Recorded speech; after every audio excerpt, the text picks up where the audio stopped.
Dear students, आज हम gas अवस्था के बारे में पढ़ेंगे, यानी गैस स्टेट। जैसा कि हम जानते हैं कि द्रव्य की 3 अवस्थाएं होती हैं, ठोस, द्रव और गैस। द्रव और ठोस के जो कण होते हैं वो एक दूसरे के काफ़ी निकट होते हैं, और गैस के जो अणु होते हैं, कण होते हैं, वो अपेक्षाकृत एक दूसरे से दूर होते हैं। जैसे कि हम अगर एग्जाम्पल के तौर पे देखें तो अगर जैसे हम जल लेते हैं तो उसका अगर 1 मोल ले लें या हम 1 ग्राम अणु ले लें तो उसका द्रव अवस्था के अंदर एक सामान्य ताप और दाब की परिस्थिति के अंदर 18 ml आयतन होता है। और अगर हम उसकी इसी संहति का अगर गैसीय अवस्था के अंदर आयतन लेंगे तो वो लगभग 22,400 ml के बराबर होता है, 22,400 ml के बराबर होता है। गैस के कुछ विशेष गुण होते हैं, कुछ पिक्युलर कैरेक्टरिस्टिक प्रॉपर्टीज़ होती हैं। जैसा कि पहला, जब अलग अलग प्रकार की गैसों को एक दूसरे के संपर्क में लाया जाता है तो वे शीघ्रता से विसरित हो जाती हैं, डिफ्यूज़ हो जाती हैं। और जब डिफ्यूज़न हो जाता है उनका तो वो होमोजीनस मिक्सचर बना लेती हैं, यानी समांग मिश्रण बना लेती हैं। गैसों का जो घनत्व होता है वो बहुत कम होता है, अल्प घनत्व वाली होती हैं, लो डेंसिटी वाली होती हैं। इनकी जो संपीड्यता होती है, कंप्रेसिबिलिटी होती है, उसकी वैल्यू काफ़ी हाई होती है।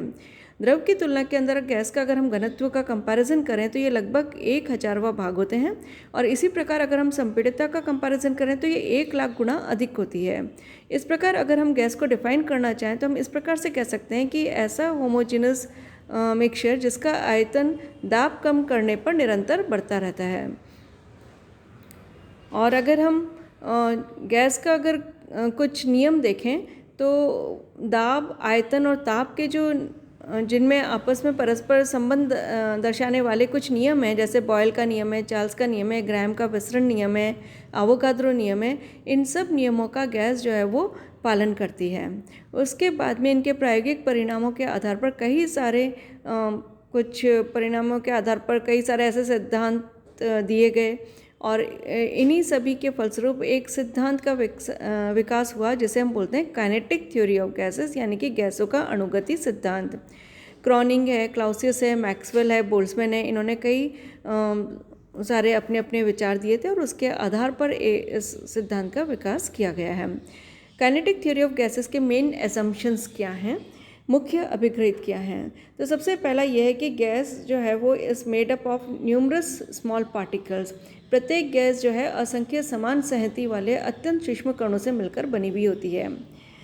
एक्चुअल वॉल्यूम ऑफ गैस अगर हम निकालते हैं, जो उसका टोटल वॉल्यूम का अगर हम निकालते हैं और एक्चुअल वॉल्यूम ऑफ अगर हम मॉलिक्यूल्स निकालते हैं तो एक्चुअल वॉल्यूम ऑफ मॉलिक्यूल्स जो है वो नेग्लिजिबल होता है as compare to the total volume of the gas. यानी गैस के संपूर्ण अगर आयतन को अगर हम अणुओं के वास्तविक आयतन से अगर कंपैरिजन करें, तुलना करें, तो अणुओं का वास्तविक आयतन गैस के आयतन की तुलना में नगण्य होता है। अणु जो होते हैं वो ठोस होते हैं, गोलाकार होते हैं, प्रत्यास्थ होते हैं, स्फीयर है, सॉलिड, स्फेरिकल हैं, सॉलिड हैं और इलास्टिक होते हैं। और प्रत्यास्थ का तात्पर्य यह है कि जब भी इनमें आपस में कोलिजन होगा, टक्कर होगी, तो इसमें कोई ऊर्जा का ह्रास नहीं होगा, कोई एनर्जी लॉस नहीं होगा। इन कणों के मध्य में न तो कोई आकर्षण का बल होता है, नहीं इनके अंदर कोई प्रतिकर्षण का बल होता है, नहीं फोर्स ऑफ अट्रैक्शन होता है, नहीं फोर्स ऑफ रिपल्शन होता है। गैस के जो अणु होते हैं वो सीधी रेखाओं के अंदर तीव्र गति से इधर उधर प्रत्येक दिशा के अंदर चलते रहते हैं। ये अपनी दिशा जब भी बदलते हैं जब वे दीवार से टकराते हैं, और जो टक्कर भी है वो उनकी पूर्णतः प्रत्यास्थ होती है। जैसा कि हमने कहा था कि पूरी इलास्टिक बॉडी है, मतलब पूर्णतः प्रत्यास्थ होते हैं। जब भी इनकी डायरेक्शन चेंज होगी तो ये पात्र की दीवार या किसी अन्य अणु के द्वारा टकराएंगे तो ही इनकी दिशा जो है उसमें परिवर्तन होता है। गुरुत्व के द्वारा प्रदान की गई जो अणु की गति होती है वो उपेक्षणीय होती है, यानी कि गुरुत्वाकर्षण का जो बल लगता है इनकी गति के ऊपर वो हम नगण्य मान सकते हैं। गैसों का जो दाब होता है वो पात्र की दीवार से जब टक्कर लगती है उसकी, तो उसके प्रहार के कारण होता है। तो इसी के कारण जो दाब एक्सर्ट करती है गैस, वो इन टक्करों के फलस्वरूप ही करती है। जो गैस है उन के अणु जो होते हैं उनकी गतियाँ अलग अलग होती हैं, तो उनकी नेचुरली गतिज ऊर्जा जो है वो भी अलग अलग होंगी, काइनेटिक एनर्जीज भी अलग अलग होंगी।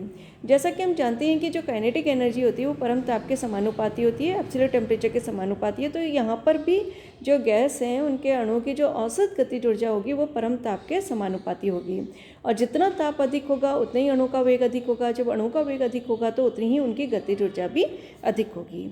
अब हम देखते हैं कि जो हमने पोस्टुलेट्स बोले हैं हैं इनकी कितनी वैधता है, कितनी वैलिडिटी है। तो सबसे पहले हमने ये कहा कि गैसों की संपीड़ितता जो है वो बहुत अधिक होती है। ये हम देख भी सकते हैं, जैसे कि एनटीपी के ऊपर अगर हम ऑक्सीजन के किसी भी आयतन के अंदर अगर हम देखते हैं तो वहाँ पर 99.96% एम्प्टी स्पेस होती है।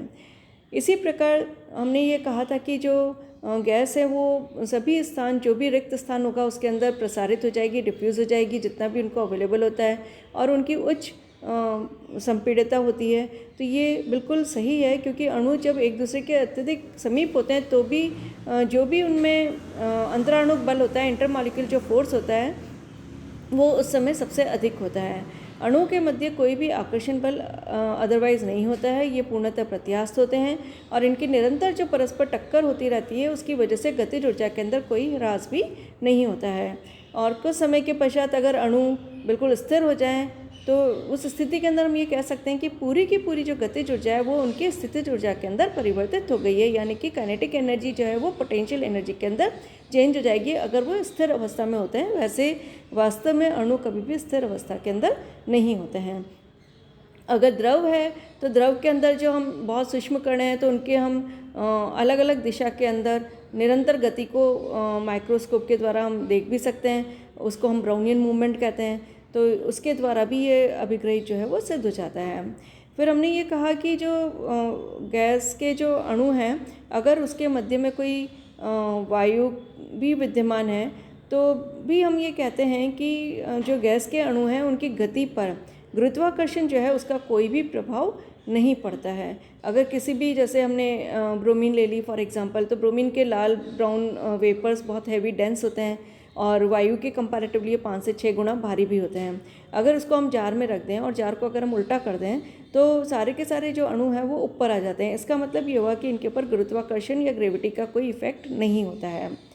गैस का निश्चित मात्रा का आयतन अगर हम कम करते हैं तो क्या होगा कि जब अगर आयतन को कम कर दिया तो गैस के अणु पास आ जाएंगे, पास आएंगे तो उनका दीवारों पे जो कोलिजन है, प्रहार है, उसकी संख्या बढ़ जाएगी, और जब प्रहारों की संख्या बढ़ जाएगी तो नेचुरली दाब भी बढ़ जाएगा। इसी प्रकार जब आयतन को बढ़ाते हैं तो प्रहारों की संख्या कम हो जाएगी, दीवार पर टकरों की संख्या कम हो जाएगी और दाब भी जो है वो कम हो जाएगा। लास्ट अभिग्रहित जो हमने कहा कि गैस के विभिन्न अणु जो हैं उनकी गतिज ऊर्जा जो है वो भिन्न भिन्न होती है और वो परम ताप के अनुक्रमानुपाती होती है।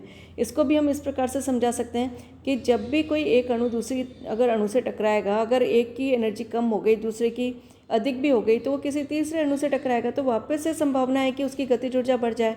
तो इस प्रकार हम ये कह सकते हैं कि गतिज ऊर्जाएँ जो है निरंतर बदलती रहती है, लेकिन संपूर्ण गतिज ऊर्जा जो है वो बिल्कुल समान रहती है।